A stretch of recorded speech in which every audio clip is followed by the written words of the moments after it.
आई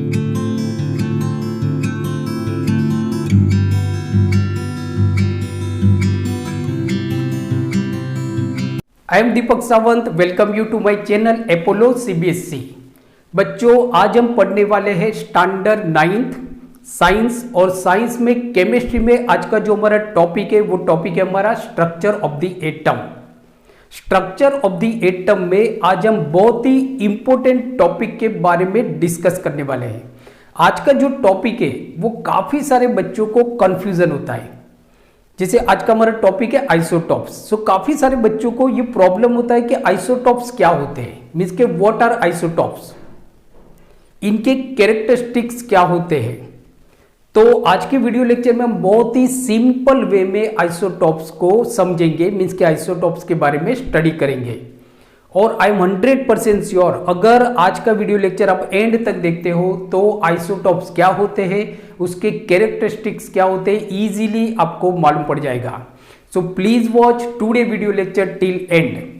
और हाँ बच्चा, अगर आज का वीडियो लेक्चर आपको अच्छा लगता है तो इसको लाइक कीजिए और आपके ज्यादा से ज्यादा फ्रेंड के साथ इसको शेयर कीजिए। और अगर आप मेरी चैनल अपोलो सीबीएसई पे नए हो तो please subscribe my channel Apollo CBSE classes, because we need your support to grow our channel. So let's start today's topic. तो आज हम पढ़ेंगे स्टैंडर्ड 9th साइंस, उसमें चैप्टर है हमारा structure of the atom and topic है हमारा isotopes. अब बच्चा, आइसोटॉप्स क्या होते हैं उसको समझने के लिए हम थोड़ा एटम्स के बारे में समझते हैं। बहुत ही ऊपर से समझते हैं, क्योंकि आप सब जानते हो एटम्स क्या होते हैं। नहीं तो आपको लगेगा सर क्या पढ़ा रहे, यार एटम पढ़ा रहे, एटम तो हमको भी मालूम है। चलो, तो यहाँ पे हम देखते हैं। जिसे देखो, याद रखो बेटा, किसी भी एलिमेंट का, whether it is hydrogen, nitrogen, phosphorus, calcium, potassium, whatever, जो भी एलिमेंट्स है, सारे एलिमेंट्स के जो एटम्स होते हैं वो शेप में स्फीरिकल होते हैं। मींस कि हमारा जो क्रिकेट का बॉल होता है, आप जो क्रिकेट खेलते हो, वो जो क्रिकेट का बॉल होता है वही आपका उसी शेप का आपका एटम होता है। मींस कि एटम स्फीरिकल होता है। अब बेटा देखो, दूसरा जो एटम का जो सेंट्रल पार्ट होता है उसको हम बोलते हैं nucleus. So this is called a nucleus. Centre part of the atom is known as a nucleus. अब बच्चा याद रखो, एटम के अंदर तीन सब एटॉमिक पार्टिकल्स होते हैं। सब एटॉमिक, क्योंकि they are present in the atom, atom के अंदर होते, therefore they are called subatomic particles. इसमें सबसे पहले जो होता है वो होता है, समझो कि आपका न्यूट्रॉन। न्यूट्रॉन का जो एटॉमिक मास होता है वो 1 यूनिट होता है। एटॉमिक मास क्या होता है? 1 यूनिट। ये जो हमने ऊपर लिखा है वो एटॉमिक मास है, और N मतलब न्यूट्रॉन। अब जो न्यूट्रॉन होते हैं they are neither positive nor negative, means के they are electrically neutral, means के they are not positive charge body, even they are not negative charge body, ये न्यूट्रल होते हैं। इसके लिए हमने यहाँ पे कोई भी सिंबल नहीं रखा हुआ है। जो न्यूट्रॉन होते हैं वो कहां पे, देखो सिंपली आप याद रख सकते हो बेटा N for neutron, N for neutral, electrically ये न्यूट्रल होते हैं। ये कहां पे प्रेजेंट होते हैं? They are present inside the nucleus of an atom, means के यहां पे आपके न्यूक्लियस प्रेजेंट, मींस के जो एटम का जो न्यूक्लियस होता है उसके अंदर आपके न्यूट्रॉन प्रेजेंट होते हैं। दूसरा जो हमारा सब एटॉमिक पार्ट है, बॉडी है, वो है प्रोटॉन।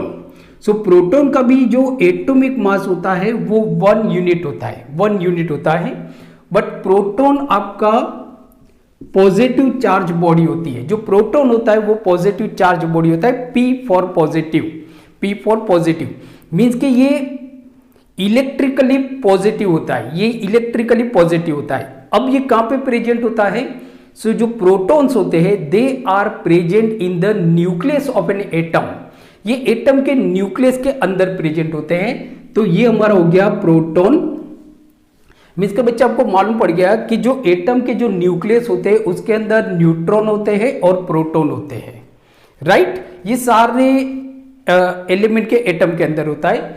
तीसरा जो हमारा सब एटॉमिक पार्ट बॉडी है वो है हमारा इलेक्ट्रॉन, जिसका जो एटॉमिक मास होता है, जिसका एटॉमिक मास होता है वो नेग्लिजिबल होता है, नेग्लिजिबल होता है। मीन्स के उसको आप गिनो या ना गिनो कुछ फर्क नहीं पड़ता है।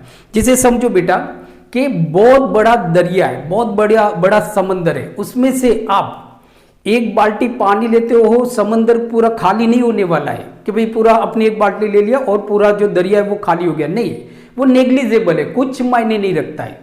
तो इसके लिए हम यहाँ पे ऊपर कुछ नहीं लिख रहे, जबकि ये अगर इलेक्ट्रिकली देखें तो they are negative charge body, they are negative charge body. And ये कहां पे प्रेजेंट होते हैं? They are present in the extra nuclear part of an atom. Means के यहाँ पे न्यूक्लियस के बाहर होते हैं, ये अपनी फिक्स ऑर्बिट पे गोल गोल रिवॉल्व करते रहते, घूमते रहते हैं, ये अपनी फिक्स ऑर्बिट पे। समझो कि यहाँ पे आपका इलेक्ट्रॉन है, यहाँ पे हमारा इलेक्ट्रॉन है जो नेगेटिवली चार्ज है, तो ये अपनी फिक्स ऑर्बिट पे घूमते रहते हैं। चलो, तो ये तो हो गया आपका। अब दूसरा देखो बेटा कि एटॉमिक मास क्या होता है। पहले हम देखते हैं एटॉमिक नंबर क्या होता है। Atomic number, so atomic number is equal to number of proton, number of protons और नंबर ऑफ इलेक्ट्रॉन्स। किसी भी एटम का जो एटॉमिक नंबर होता है वो होता है नंबर ऑफ प्रोटॉन या तो नंबर ऑफ इलेक्ट्रॉन। मींस के उस एटम के अंदर कितने नंबर ऑफ इलेक्ट्रॉन प्रेजेंट है या कितने नंबर ऑफ प्रोटॉन प्रेजेंट है, वो उसका एटॉमिक नंबर होता है। बट ये न्यूट्रल स्टेट के बारे में हम बात करते हैं। जब ये एटम जब एक्साइटेड होता है कि एटम इन एक्साइटेड स्टेट, अगर वो एक्साइटेड है तो उसका जो एटॉमिक नंबर होता है वो नंबर ऑफ प्रोटॉन होता है, नंबर ऑफ प्रोटॉन। क्योंकि कोई भी एटम में से इलेक्ट्रॉन, कोई भी एटम जो है ना वो इलेक्ट्रॉन को लॉस कर सकता है या गेन कर सकता है, बट प्रोटॉन कभी भी चेंज नहीं होते। जैसे एग्जांपल ले लो बच्चा कि सोडियम, तो सोडियम का जो हमारा एटॉमिक नंबर है वो है 11। क्या है? 11। तो सोडियम का हमारा एटॉमिक नंबर है 11। मींस कि सोडियम के एटम के अंदर जो नंबर ऑफ प्रोटॉन होंगे वो 11 होंगे और नंबर ऑफ इलेक्ट्रॉन होंगे वो 11 होंगे। 11 प्रोटॉन होंगे, 11 इलेक्ट्रॉन होंगे। मींस के +11 -11 इज इक्वल टू 0। देयरफॉर कोई भी जो एटम होता है वो न्यूट्रल स्टेट में न्यूट्रल होता है। मींस के it is neither positive nor negative. सही है? तो ये हो गया हमारा एटॉमिक नंबर। अब देखो एटॉमिक मास क्या होता है। Atomic mass, atomic mass. अब atomic mass means number of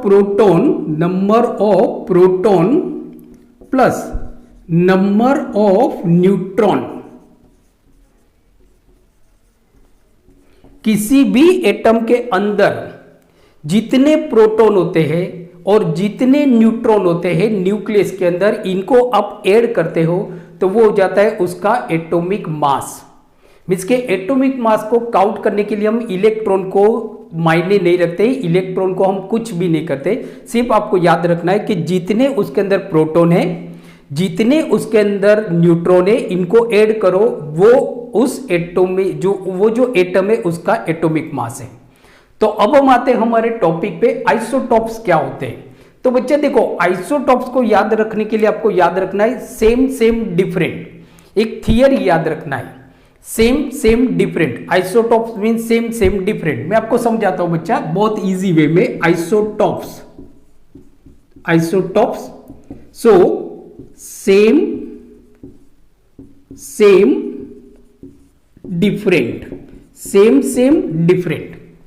देखो कैसे सेम सेम डिफरेंट, ये एक फॉर्मूला आपको याद रखना है बच्चा। Isotopes, to remember isotope you have to remember this formula, same same different, same same different.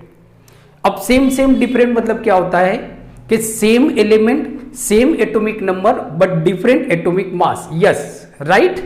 So same same different, simple formula same same different. Same element, same atomic number but different atomic mass. Means कि जो atom से वो same element के atom से, जैसे example आप ले लो hydrogen. Hydrogen आप देखो, हाइड्रोजन के हमारे पास 3 आइसोटॉप्स है। हाइड्रोजन के हमारे पास 3 आइसोटॉप्स है। एक है आपका प्रोटियम, फर्स्ट है हमारा प्रोटियम, सेकेंड है हमारा ड्यूटेरियम और थर्ड है हमारा ट्राइटियम। सो देखो बच्चा, these are the isotopes of hydrogen. ये सारे हाइड्रोजन ही है बेटा, मीन्स के सेम एलिमेंट के एटम्स है। मैंने बताया ना, सेम एलिमेंट, मीन्स के ये जो प्रोटियम है it is an atom of hydrogen. ये आपका नॉर्मल हाइड्रोजन है, this is normal hydrogen, normal hydrogen, right. ये जो हमारा ड्यूटेरियम है it is also hydrogen, atom of hydrogen, but it is heavy hydrogen. ये थोड़ा भारी हाइड्रोजन है, so it is heavy hydrogen, heavy hydrogen. और तीसरा है हमारा tritium, that is radio active hydrogen. This is radio active hydrogen, radio active hydrogen, radio active hydrogen. अब बच्चा मैंने क्या बताया आपको, these are the atom of hydrogen, means के सेम एलिमेंट के ये एटम है, hydrogen hydrogen hydrogen, same same same different है ना, सेम एटॉमिक नंबर। ये जो प्रोटियम है तो इसका जो हमारा एटॉमिक नंबर है वो है हमारा 1। ये जो ड्यूटेरियम है इसका जो हमारा एटॉमिक नंबर है, मैं यहां पे लिखता हूं उसको थोड़ा दूर, ये है हमारा 1। ट्राइटियम जो है इसका भी जो हमारा एटॉमिक नंबर है वो है 1।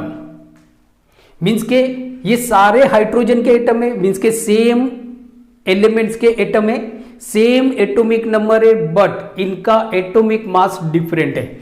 ये जो प्रोटियम है उसका एटॉमिक जो मास है वो है 1, इसका जो एटॉमिक मास है वो है 2, एंड ट्राइटियम का जो एटॉमिक मास है 3। सो एटॉमिक मास मतलब आप देखो कि जो प्रोटियम है उसका एटॉमिक मास है 1, मीन्स के एटॉमिक मास मतलब number of proton plus number of neutron. So इसके अंदर एक भी न्यूट्रॉन नहीं होते, प्रोटॉन होते हैं, इसकी वजह से इसका एटॉमिक मास है 1। जबकि एटॉमिक नंबर मतलब नंबर ऑफ प्रोटॉन या तो नंबर ऑफ इलेक्ट्रॉन, तो इन सब का एटॉमिक नंबर 1 है, मीन्स के इन सब के अंदर एक एक इलेक्ट्रॉन है, बट इसका एटॉमिक मास 1 है, इसका एटॉमिक मास 2 है, मीन्स के ड्यूटेरियम के अंदर एक प्रोटॉन है और एक न्यूट्रॉन है। ट्राइटियम की आप बात करो तो ट्राइटियम के अंदर आप देखो तो उसका एटॉमिक मास है 3, एटॉमिक मास क्या है 3। तो देखो बच्चा यहां पे आप देखोगे तो isotopes means atom of same element, same atomic number but different atomic masses. जिसका एटॉमिक मास डिफरेंट होता है उसको हम बोलते हैं आइसोटॉप, सेम एलिमेंट। तो हाइड्रोजन के 3 आइसोटॉप्स है जो आपकी स्कूल के एग्जाम में पूछा जा सकता है कि 3 हाइड्रोजन के 3 आइसोटॉप्स है, कौन कौन से है आपके, protium, deuterium and tritium. Protium जो है उसका एटॉमिक मास 1 है, ड्यूटेरियम जो है उसका एटॉमिक मास 2 है, ट्राइटियम जो है उसका एटॉमिक मास 3 है। अंडरस्टैंड। दूसरा एग्जांपल अगर आप देखते हो तो कार्बन का आप ले सकते हो। कार्बन के 2 आइसोटॉप से carbon 14 and carbon 12, carbon 14 and carbon 12। अब देखो ये दोनों कार्बन के आइसोटॉप्स है, कार्बन के आइसोटॉप। सो बच्चा सिंपल है, isotopes mean same same different, same element, same atomic number but different atomic mass, same element same atomic number but different atomic मास, तो उनको हम बोलते हैं आइसोटॉप्स। अब इनके कैरेक्टरिस्टिक्स की अगर हम बात करें बच्चा, कैरेक्टरिस्टिक्स, तो जैसे देखो कैरेक्टरिस्टिक्स क्या होती है आइसोटॉप्स की, तो मींस के प्रॉपर्टी अगर आप देखो कैरेक्टरिस्टिक्स, तो फर्स्ट होता है कि फर्स्ट आपका होगा same atomic number, same atomic number, same atomic number. जो आइसोटॉप्स होते हैं बच्चा याद रखना, ये पूछा जाएगा एग्जाम में कि आइसोटॉप्स होते हैं तो उनका जो एटॉमिक नंबर होता है वो सेम होता है, याद रखना है, same atomic number. Second property अगर आप देखते हो तो डिफरेंट एटॉमिक मास, डिफरेंट एटॉमिक मास, इनका एटॉमिक मास डिफरेंट होता है बच्चा। जैसे हमने देखा जो प्रोटियम है उसका एटॉमिक मास 1 है, ड्यूटेरियम है उसका एटॉमिक मास 2 है, ट्राइटियम है उसका एटॉमिक मास 3 है। सो डिफरेंट एटॉमिक मास। तीसरी अगर हम प्रॉपर्टी देखें तो सेम केमिकल प्रॉपर्टीज, याद रखो इनकी केमिकल प्रॉपर्टी सेम होती है, same chemical properties, same chemical properties means के properties, same chemical properties. Now क्यों सेम केमिकल प्रॉपर्टीज है? क्योंकि किसी भी एटम के, किसी भी एलिमेंट की जो केमिकल प्रॉपर्टी होती है वो उस एटम के आउटर मोस्ट ऑर्बिट में जो इलेक्ट्रॉन होते हैं वो डिसाइड करते हैं। तो यहां पे देखो कि आइसोटॉप्स मतलब कि जिनका एटॉमिक नंबर सेम है, जो सेम एलिमेंट के एटम्स है, तो केमिकल प्रॉपर्टी सेम होगी, बट हाँ इनकी फिजिकल प्रॉपर्टी डिफरेंट होगी बच्चा। Different physical properties, different physical properties, different physical properties. क्यों? क्योंकि देखो आप कि जो प्रोटियम है वो सिंपल हाइड्रोजन है, ड्यूटेरियम थोड़ा हेवी हाइड्रोजन है, थोड़ा भारी है, और ट्राइटियम की बात करें तो ये रेडियो एक्टिव हाइड्रोजन है। रेडियो एक्टिव हाइड्रोजन मींस कि इनकी फिजिकल प्रॉपर्टी डिफरेंट है, फिजिकल प्रॉपर्टी डिफरेंट है। दूसरा अगर आप देखोगे जो बहुत इंपॉर्टेंट प्रॉपर्टी वो है different radio active properties, different radio active properties. इनकी जो रेडियो एक्टिव प्रॉपर्टीज होती है बेटा ये डिफरेंट होती है, डिफरेंट होती है इनकी रेडियो एक्टिव प्रॉपर्टीज, बराबर। जिसे आप देखो कि जो कार्बन 14 है वो कार्बन 14, जो हमारा कार्बन 14 है ये रेडियो एक्टिव कार्बन है, जबकि कार्बन 12 हमारा नॉन रेडियो एक्टिव कार्बन है। ये these are isotopes of carbon, ये हमारे कार्बन के आइसोटॉप्स है, तो इनकी जो रेडियो एक्टिव प्रॉपर्टीज है वो डिफरेंट है। कार्बन 14 रेडियो एक्टिव एलिमेंट्स है, जबकि carbon 12 non radio active carbon है। तो बच्चा आज हमने देखा isotopes. So thank you very much for watching today video lecture. Keep watching, keep studying और देखते रहिए Apollo CBSE. Thank you very much.